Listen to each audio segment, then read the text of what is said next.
Հոսափատը լավ թագավոր էր։ Նա վստահում էր Աստծուն և աշխատում էր ճիշտ գործել։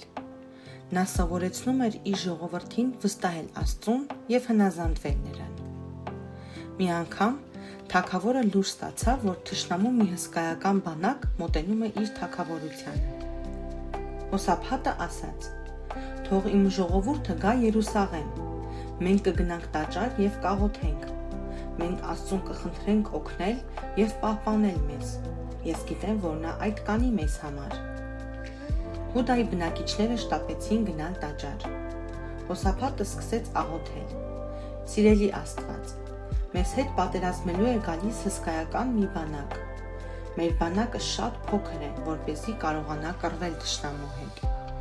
Դու մեծ Աստված ես, խնդրում եմ, օգնիր մեզ»։ Ամբողջ ժողովուրդը, նույնիսկ տղաներն ու աղջիկները աղոթում էին թագավորի հետ։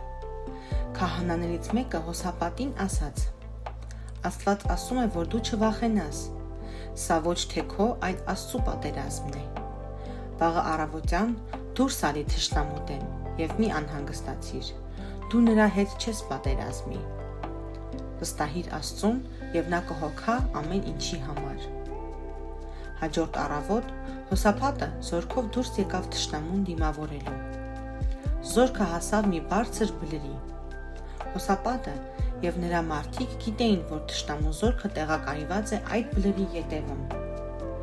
Երբ թագավորն ու զորքը բարձրացան այդ բլրի գագաթը, նրանց առջև բացվեց մի զարմանալի տեսարան։ Թշնամու ամբողջ զորքը մեռած էր։ Հոսափատը և նրա մարդիկ չէին սպասում, որ Աստված այսպես հրաշալի ձևով կպատասխանի իրենց աղոթքին։ Աստված ամեն ինչի մասին հոգացել էր։ Բոլորը շատ ուրախ էին,